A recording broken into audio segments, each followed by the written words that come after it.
ஆண்டவராகிய இயேசு நாமத்தினாலே கூடி வந்திருக்கிற எல்லா தேவனுடைய பிள்ளைகளையும் இயேசு நாமத்தில் வாழ்த்தி வரவேற்கிறேன். கர்த்தர் இந்த நாளில் கர்த்தர் தந்த நல்ல ஆராதனை நேரத்துக்காக கர்த்தரை துதிக்கிறேன்.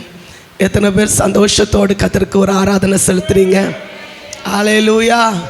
கர்த்தரை ஆவியோடும் உண்மையோடும் ஆராதிக்கிற பிள்ளைகளை கர்த்தர் கைவிடுகிற தேவனே அல்ல. ஆமென். உங்கள் பக்கத்தில் இருக்கவங்கள பார்த்து முகத்தை பார்த்து சொல்லுங்கள், சந்தோஷமாக இருங்க, சந்தோஷமாக இருங்க. ஹல்லேலூயா.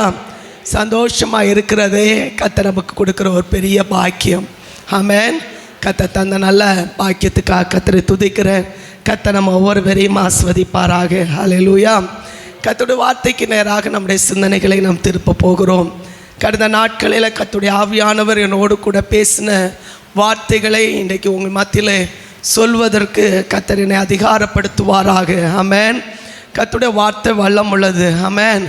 இன்றைக்கு கர்த்தருடைய வார்த்தையின் பிரகாரம் கர்த்தர் நம்ம ஒவ்வொரு பேரையும் பலப்படுத்துவாராக. ஆமென். வாசிங்க பார்க்கலாம். 1 ராஜாக்கள் 18வது அதிகாரம் அதனுடைய 21வது வசனத்தை எடுத்தவர்கள் வாசிக்கலாம்.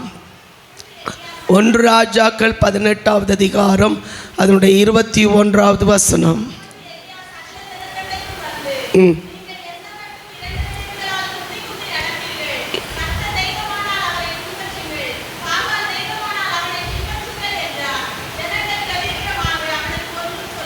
ஆமென். 21வது வசனத்தை நம்ம எல்லாரும் சேர்ந்து ஒரு முறை கூட நம்ம வாசிக்க போகிறோம். அப்பொழுது எலியா சகல ஜனத்தண்டைக்கும் வந்து, நீங்கள் எந்த மட்டும் 2 நினைவுகளால் குந்தி குந்தி நடப்பீர்கள்? கர்த்தர் தெய்வமானால் அவரை பின்பற்றுங்கள், பாகால் தெய்வமானால் அவரை பின்பற்றுங்கள் என்றார். ஜனங்கள் பிரயோத்திரமாக அவனுக்கு ஒன்றும் சொல்லவில்லை. ஆமென். வேதத்தில் ஆமென் எச்சரிக்கிற ஒரு வேத பகுதியை தான் இன்றைக்கு கர்த்தர் நம்மோடு கூட பேச விரும்புகிறார். ஆமென். கடந்த நாட்கள் இந்த வார்த்தை என்னோடு கூட பலமுறை கர்த்தர் எச்சரித்து கொண்டிருந்ததை என்னால் உணர முடிந்தது.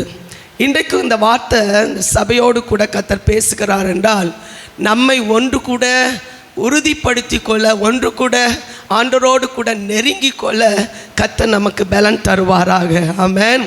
வேதத்தில் சொல்லப்பட்ட எலியா தீர்க்கதரிசியுடைய காலகட்டத்தில் இஸ்ரவேல் ஜனங்கள் ஆமென் சோரம் போனார்கள், கர்த்தரை விட்டு தூரம் போனார்கள்.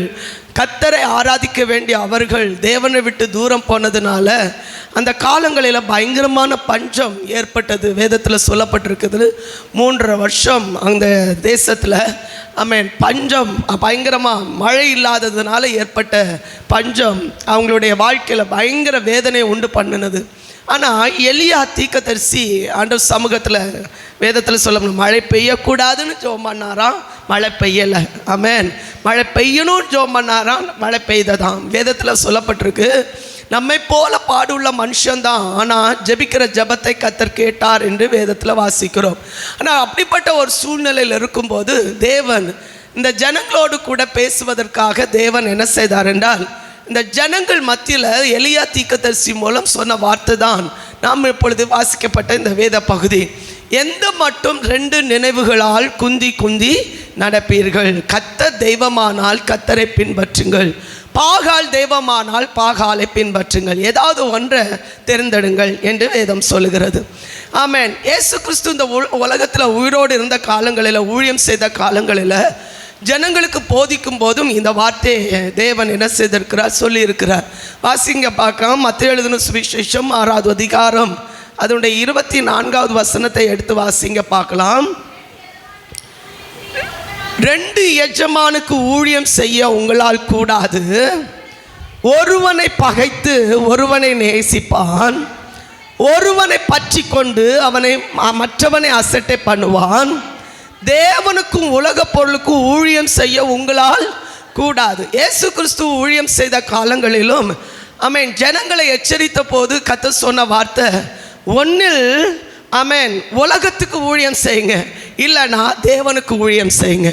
2 பேருக்கு ஊழியம் செய்ய உங்களால் என்ன செய்யாது, கூடாது. காரணம் என்ன அப்படின்னா, ஒருவனை நேசித்து ஒருவனை கட்டாயம் யார் அதிகமாய் நாம் நேசிக்கிறோமோ அவர்களை நம்ம என்ன செய்வோம் என்றால் கடைசியில் அதுதான் ஜெயம் பெற்றுக் கொள்கிறதாய் காணப்படும். ஆமென். ரெண்டும் ஒரு பக்கத்தில் ஈடு கொடுத்து போயிட்டே இருக்கும். ஆனால் ஒரு காலம் வரும்போது ஆமென், எது அதிகமாய் முக்கியத்துவம் கொடுக்கிறோமோ அது ஜெயிக்கதா காணப்படும். ஆமென். எப்போதுமே பிள்ளைகளிடத்தில் சொல்லும்போது சொல்லுவேன், நம்ம 2 கப்பலில் கால் வைத்துக்கொண்டு நம்ம ஒருபோதும் பிரயாணம் பண்ணவே கூடாது. 2 கப்பலில் பிரயாணம் பண்ணால், கால் வைத்து பிரயாணம் பண்ணினா, ஒரு அலைகள் வரும்போது, கஷ்டங்கள் வரும்போது, பிரச்சனைகள் வரும்போது அந்த கப்பலும் நம்ம கைவிடும், இந்த கப்பலும் நம்ம கைவிடும். ஆமென். நடு கடலில் நம்ம விழ வேண்டிய சூழ்நிலை ஏற்படும் என்பதனால ஏதாவது ஒரு கப்பலில் கால் வைத்து கொண்டால் ஆமென், அந்த கப்பல் நம்ம போக வேண்டிய இடத்துக்கு கொண்டு போய் என்ன செய்யும்? சேர்க்கும். ஆமென். ஆகவே 2 மனதோடு வேதத்தில் சொல்லப்பட்டிருக்க, இருமனம் உள்ளவன் தன் வழிகளில் எல்லாம் நிலையற்றவனாயிருக்கிறான். ஆமென். ஜனங்கள் செய்த பயங்கரமான தவறு என்ன என்பதை வேதம் நமக்கு சுட்டி காண்பிக்கிறது.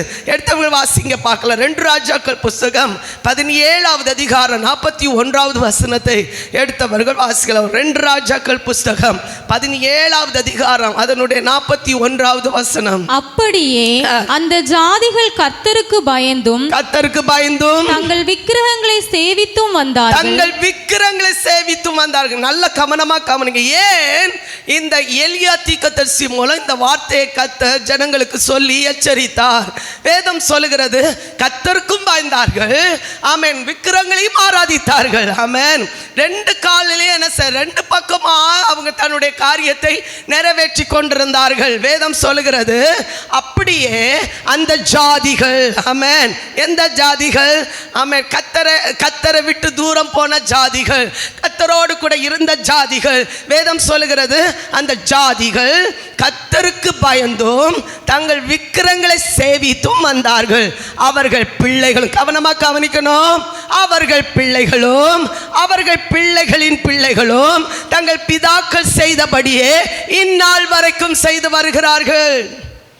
ஹல்லேலூயா. ஆமென். அவர்கள் பிள்ளைகளும் பிள்ளைகளுடைய பிள்ளைகளும் ஆமென் பிதாக்கள் செய்து வந்தபடியே இந்நாள் வரைக்கும் செய்து வருகிறார்கள். வேதத்தில் அப்படிதான் சொல்லப்பட்டிருக்கு. இந்நாள் வரைக்கும் விட்டு வெளியே வரல. ஒரே தெய்வமே ஆராதிக்க அவர்களுடைய மனது என்ன செய்யல, ஒப்பு கொடுக்கல. ஆமென். கர்த்தரை தெய்வம் என்றால் கர்த்தரை சேவிங்கள், பாகால் தெய்வமான பாகாலை சேவிங்கள் என்று வேதம் சொல்லுகிறது, எச்சரிக்கிறது. இந்த நாளில் வேதத்தில் வாசிக்கும் போது ஆமென், கர்த்தருக்கும் பயம் இருக்குது, உலகத்துக்கும் பயம் இருக்குது. கர்த்தர் வேதம் சொல்லுகிறது, ஒன்னில் நீ கர்த்தரை சேவி, இல்லைனா உலகத்தோடு நீ உட்கார்ந்தால் உன்னுடைய வாழ்க்கை ஏதாவது ஒன்று விதத்தில் ஆமென் காணப்படும் என்பதை வேதம் எச்சரிக்கிறது. ஹல்லேலூயா.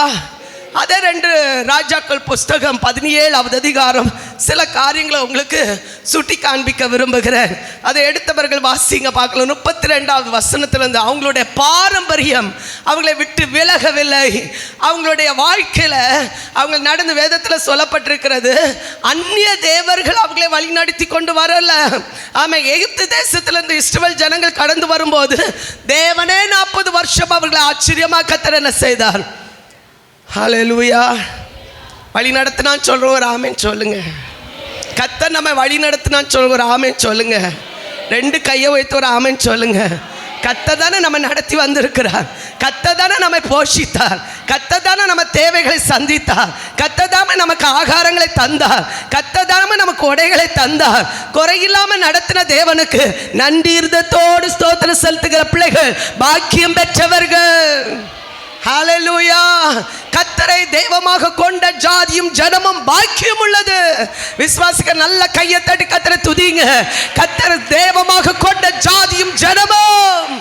இன்றைக்கு கர்த்தரை ஆராதிக்கிற பிள்ளைகள், கர்த்தரை தொழுது கொள்கிற பிள்ளைகள், கர்த்தருக்கு முழு நேரத்தை ஒப்பு கொடுக்கிற பிள்ளைகள், முழுசா கர்த்தரை சார்ந்திருக்கிற பிள்ளைகள் பாக்கியம் பெற்றவர்கள். கைகளை நல்லா தட்டி சொல்லுங்க. கர்த்தர் இந்த நாள் இந்த சபை கர்த்தர் நேசிக்கிறபடியால், கர்த்தரோடு கூட நெருங்கி வர வேண்டும் என்று கர்த்தர் நம்மிடத்தில் எதிர்பார்க்கிறபடியால், கர்த்தர் இந்த வார்த்தையோடு கூட கர்த்தர் நம்மோடு கூட பேசிக்கொண்டு நல்ல கையை தட்டி ஆவியில நிரம்பி சொல்லுங்க. கர்த்தரே தேவம், கர்த்தரே தேவம் என்று சொல்லக்கூடிய ஒரு அபிஷேகத்தின் வல்லமை இப்பொழுது ஊற்றப்படுவதாக. ஹல்லேலூயா. வாசிங்க பார்க்கலாம். அதனுடைய 2 ராஜாக்கள் 17வது அதிகாரம் 32வது வசனத்திலிருந்து எல்லாரும் கொஞ்சம் கவனமாக கவனித்துக் கொள்ளுங்கள். கர்த்தர் நம்மை பலப்படுத்துவாராக. ஆமென். வாசிக்கலாமா?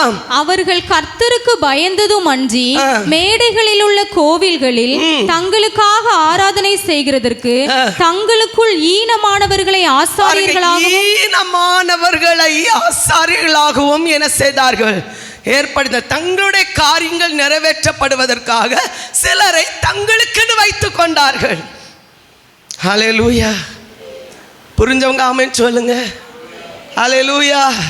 நேர் வழியாய் போகாமல் தங்களுடைய காரியத்தை சாதிப்பதற்காக, தங்களுடைய காரியம் நிறைவேற்றப்படுவதற்காக ஈனமானவர்கள், தேவனால் ஏற்படுத்தப்படாத ஈனமானவர்களை தங்களுக்கு ஆசாரியர்களாக என்ன செய்தார்களாம்? தெரிந்தெடுத்து கொண்டார்கள். எவ்வளவு பயங்கரமான வேதனையான காரியம். அடுத்த வசனம் சொல்லப்பட்டிருக்கு பாருங்க, வாசிங்க.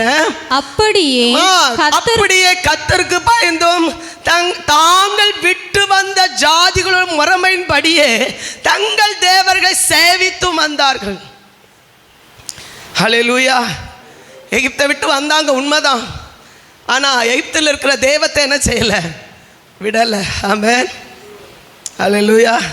ஒரு நாள் அது வெளிப்படும், ஒரு நாள் அது வெளிப்படும், தத்ரூபமாக அது வெளிப்படும். உள்ளே இருக்குது ஒரு நாள் நிச்சயமாக வெளிப்படும்.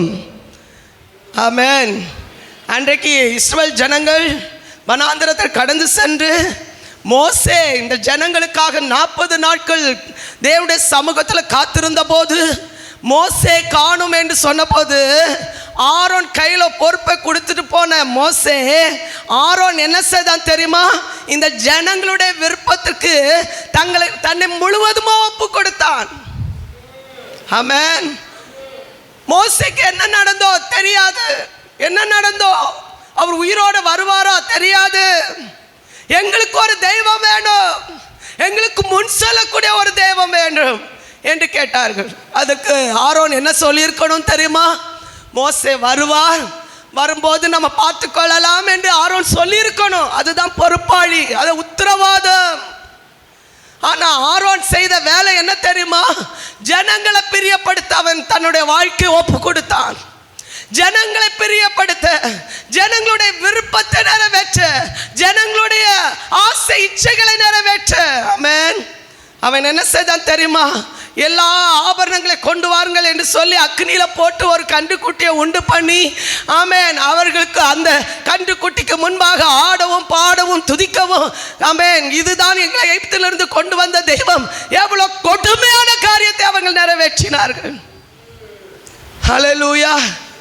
அந்த வனாந்திரத்தில் கர்த்தரை கோபமூட்டினார்கள் என்று சொல்லப்பட்டிருக்கு.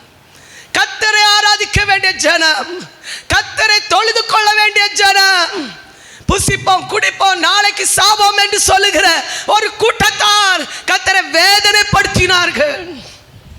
வேதம் சொல்லுகிறது மோசே வேதனைப்படுத்தப்பட்டான். பார், நீ கொண்டு வந்த ஜனம் பாவம் செய்தது. ஹல்லேலூயா. கையில் பாரத்தோட ஜபத்தோட கையில் வாங்கின அந்த கற்பலகை கையில் வாங்கி கொண்டு வரும்போது இந்த ஜனங்களுடைய இந்த பொல்லாப்பை பார்த்த போது, ஆமென், கையில் இருந்த ஒரு பொக்கிஷம் என்ன என்று கூட தெரியாதபடி அதை தூக்கி தூர போட்டு அதை உடைச்சறிந்தான். எவ்வளவு கொடுமை பாருங்க. ஹல்லேலூயா. ஜனங்கள் மோசே தேவனை கோபமூட்டினார்கள்.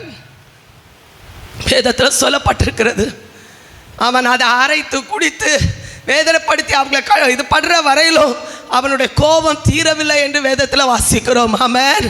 இந்த ஒரு காரியத்தின் நிமித்தம் திரும்பவும் 40 நாட்கள் தேவ சமூகத்தில் காத்திருக்க தன்னை ஒப்பு கொடுத்தான். தேவ ஜனமே, இன்றைக்கு இந்த வார்த்தை பேசி கொண்டிருக்கும் போது ஆவியான ஒரு காரியத்தை சொல்லுகிறார். நம்முடைய அந்தரங்கங்களை பார்க்கிற ஒரு தேவன் இந்த இடத்துல இறங்கி வந்திருக்கிறார்.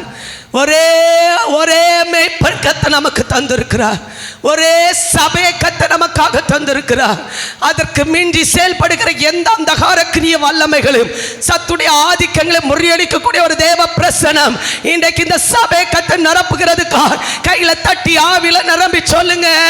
ஆமென். பாரம்பரியமாய் கொண்டு வந்து கொண்டிருக்கிற ஆராதனை இயேசுவின் நாமத்தினால இப்பொழுது தகர்க்கப்படுவதாக. அந்த பலிபீடம் ஆமென் மேடை இயேசுவின் நாமத்தில் தகர்க்கப்படுவதாக. ஆசிங்க பார்க்கலாம் 33வது வசனம் ஒரு முறை கூட.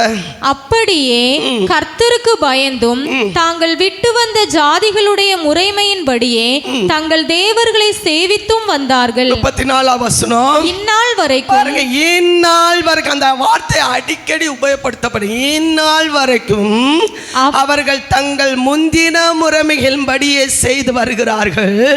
அவர்கள் கர்த்தருக்கு பயந்தும் நடக்கிறதும் இல்லை, தங்கள் சுய திட்டங்கள் முறைமையின்படி ஆகிலும் கர்த்தர் இஸ்ரவேல் என்று பெயரிட்ட யாக்கோபின் புத்திரருக்கு கற்பித்த நியாய பிரமாணத்துக்கும் கற்பனைக்கும் ஒத்தபடியாகிலும் செய்கிறதும் இல்லை. 35வது வசனம்.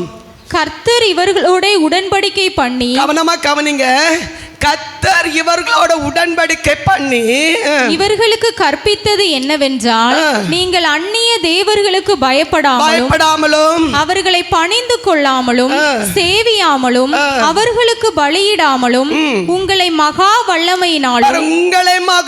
வல்லமையினாலும் ஓங்கிய புயத்தினாலும் எகிப்து தேசத்திலிருந்து வரப்பண்ணின கர்த்தருக்கே பயந்து அவரையே பணிந்து கொண்டு அவருக்கே பலியிட்டு அவர் உங்களுக்கு எழுதி கொடுத்த திட்டங்களின்படியும் முறைமைகளின்படியும் நியாய பிரமாணத்தின்படியும் கற்பனைகளின்படியும் நீங்கள் சகல நாளும் செய்கிறதற்கு கவனமாயிருந்து அந்நிய தேவர்களுக்கு பயப்படாதிருங்கள்.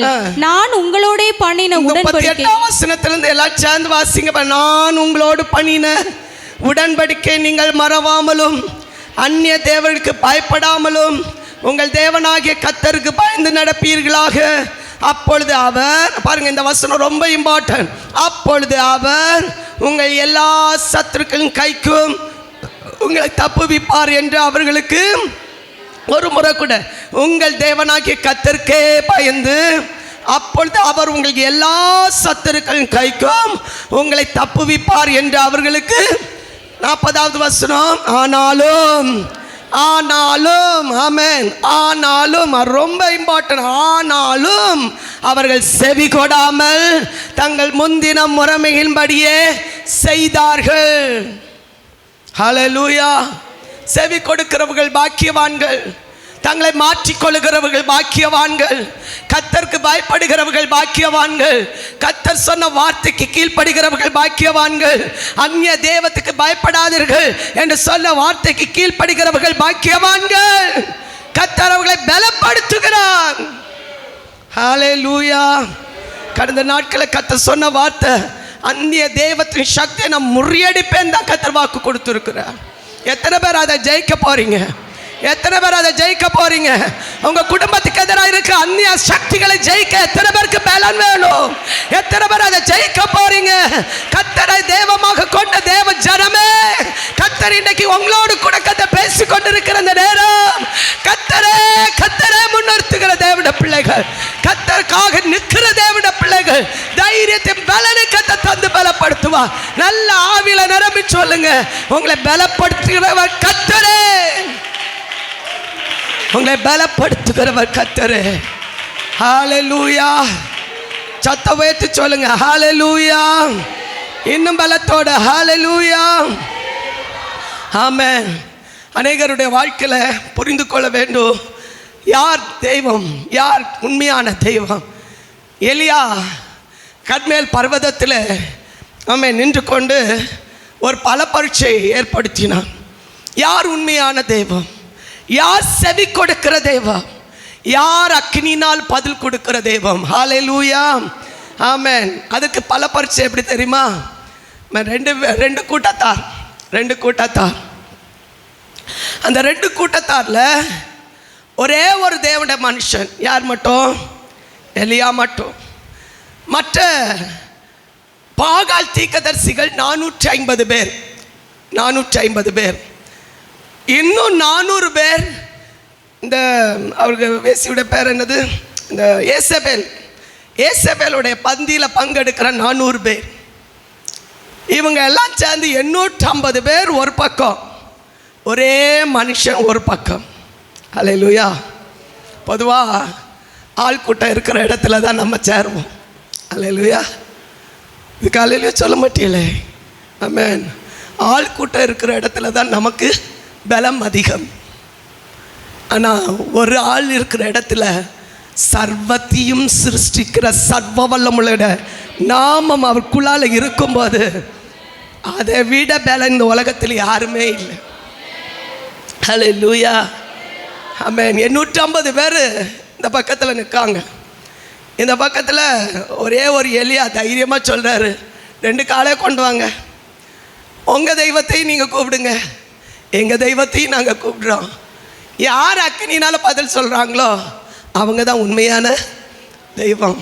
ஆமென். அது எவ்வளோ தந்திரமாக சொன்னார் தெரியுமா? நீங்கள் நிறைய பேர் இருக்கீங்க பார்த்தீங்களா, முதல்ல நீங்கள் என்ன செய்யுங்க, பலியிடுங்க, அதுக்கப்புறம் நான் பலியிடுறேன் அப்படின்னார்.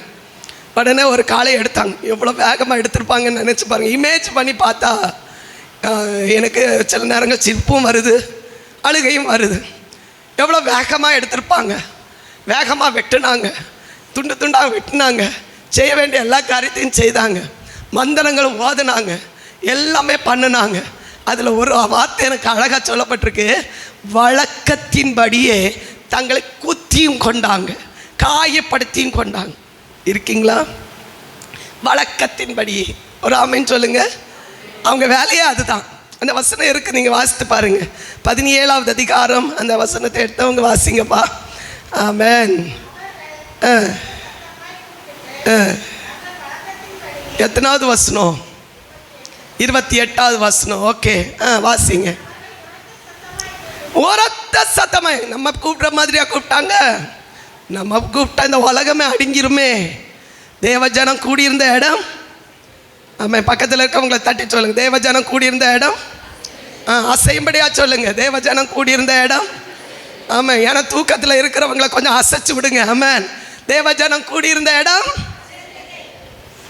அது கொஞ்சம் ஸ்ட்ராங்காக சொல்லுங்க, தேவஜனம் கூடியிருந்த இடம் அசைந்தது. இந்த ஜனங்களை அசையும்படியாக தான் சத்தம் போட்டாங்க. ஆமென்.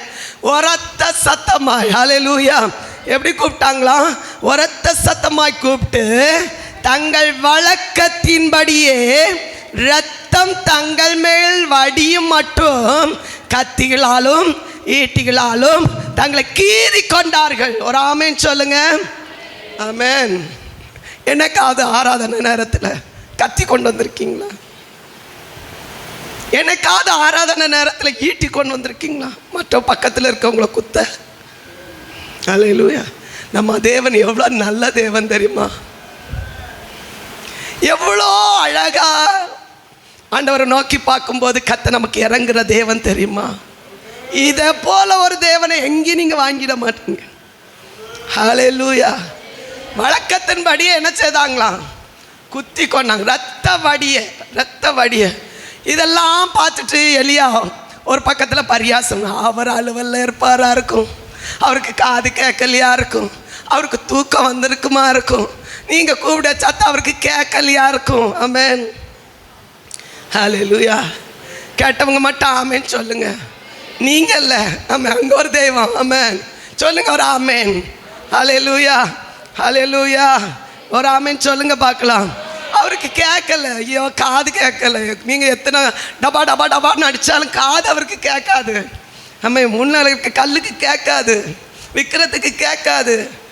உங்களை போல தான் அது இருக்கு. ஆமென். எது உங்களை இல்லை, ஐயோ உங்களை இல்லை. ஆமென். எது விக்கிரத்தை சொல்கிறேன். ஹல்லேலூயா. விக்கிரம்.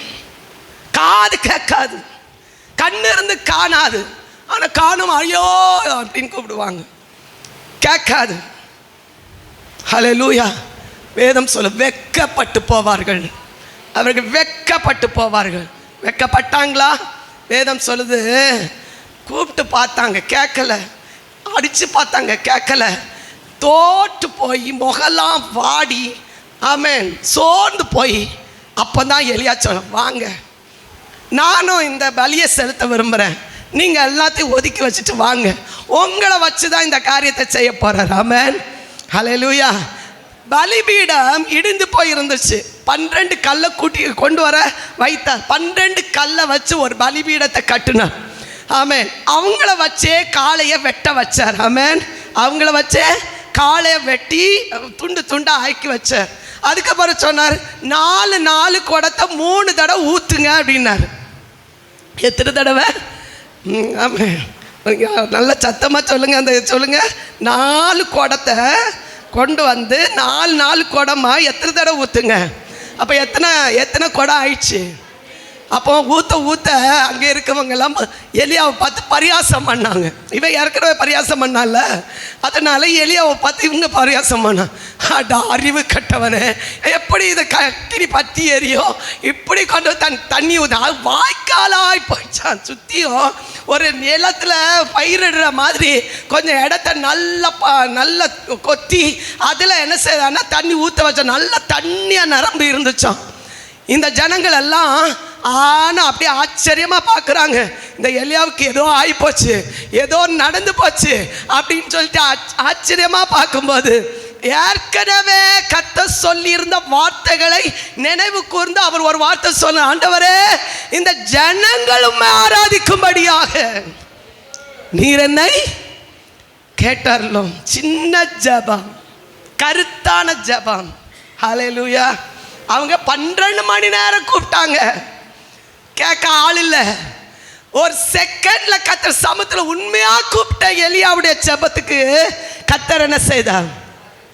வேதம் சொல்லுகிறது, அவன் ஊத்தின தண்ணி எல்லாம் நக்கி பலிபீடத்தில் இருக்க எல்லாம் கொண்டு போய், ஆமென், கர்த்தர் அதை அங்கீகரித்ததை ஜனங்கள் எல்லாருடைய கண்களும் பார்த்தபோது அவங்க அப்படியே திரண்டு நின்று ஜனங்கள் அப்படியே முழங்கால் படிட்டு சொன்னாங்களாம், கர்த்தரே தெய்வம், கர்த்தரே தெய்வம் என்று கர்த்தரை நோக்கி கூப்பிட்டார்களாம். கையில தட்டி கர்த்தரை துதிங்க. இத்தனை ஜனங்கள் மத்தியிலும் ஒரு எலியாவுக்குள்ளால் இருந்த அபிஷேகம், ஒரு எலியாவுக்குள்ளால் இருந்த தேவ மகிமை அத்தனை பேருடைய கண்களை திறக்க வைத்தது. கையில தட்டி சொல்லுங்க. சில நிமிடங்கள் கர்த்தர் சிலருக்கு கர்த்தர் டைமை கொடுக்கிறார். ஆனா கர்த்தருடைய வல்லமை வழங்கப்படும் போது, அக்கினியை ஊற்றப்படும் போது, எல்லா ஜனங்களுடைய கண்கள் திறக்கப்படும் போது சொல்லுவாங்க, கர்த்தரே தெய்வம். நல்ல ஆவில நிரம்பி சொல்லுங்க. ஆமென். ஆள் பலம் முக்கியம் இல்லை, கர்த்தர் முக்கியம். யார் இருக்காங்களோ இல்லையோ கர்த்தர் இருந்தா போதும். கர்த்தர் யோசேப்போடு இருந்தா அவன் காரி சித்தி உள்ளவனானா. தாவீதோடு கர்த்தர் இருந்தா அவன் காரியங்களை எல்லாம் கர்த்தர் வாய்க்க பண்ணினான். ஹல்லேலூயா. கர்த்தர் யாரோடு கூட எல்லாம் இருந்தாரோ கர்த்தர் அவங்களோடு கூட இருந்து கர்த்தர் வழி நடத்தினார். ஆமென். ஆனால் அதே பட்சத்தில் சிம்சோனோடு கர்த்தர் இருந்தார். ஆமென். ஒரு வேறு பிரிக்கப்பட்ட மனுஷன்தான், ஆனால் அவனுக்குள்ளால யார் எதிர்த்து நிற்க வேணுமோ எதிர்த்து நிற்க வேண்டிய இடத்துல இவன் போய் என்ன செய்தான்? சம்பந்தம் கலந்து கொண்டான். ஹல்லேலூயா. இருமனம் உள்ளவன் தன் வழிகளெல்லாம் நிலையற்றவன். ஒரு ஆமென் சொல்லுங்க. இருமனம் உள்ளவன் தன் வழிகளெல்லாம் நிலையற்றவன். வேதம் சொல்லுகிறது, அபிஷேகம் இருந்துச்சு, பிரதிஷ்டை இருந்துச்சு, நஸ்ர விரதம் இருந்துச்சு, எல்லாம் இருந்தாலும் பெலிஸ்தியரோடு கூட அவன் எதிர்த்து நிற்க வேண்டியவன். பெலிஸ்தியரோடு கூட அவன் சம்பந்தம் கலந்ததன் மித்தம் அவனுடைய அபிஷேகத்தை அவன் இழந்து போனான். அவனுடைய பிரதிஷ்டை அவன் இழந்து போனான். கண்ணை அவன் இழந்து போனான். சத்துருக்களுக்கு முன்பாக மாவரைக்கிறவனாய் இருந்தான். வேடிக்கை பொருளாக மாற்றப்பட காரணம் இருக்க வேண்டிய ஸ்தானத்தில் அவன் இல்லாமல் போனதனால். ஹல்லேலூயா. பிரதிஷ்டை இழந்துடாதீங்க. தேவன் தந்த பொருத்தனை இழந்துடாதீங்க. கர்த்தர் தந்திருக்கிற வேறுபாடு இழந்துடாதீங்க. சம்பந்தம் கலக்க கூடாதவர்களோடு சம்பந்தம்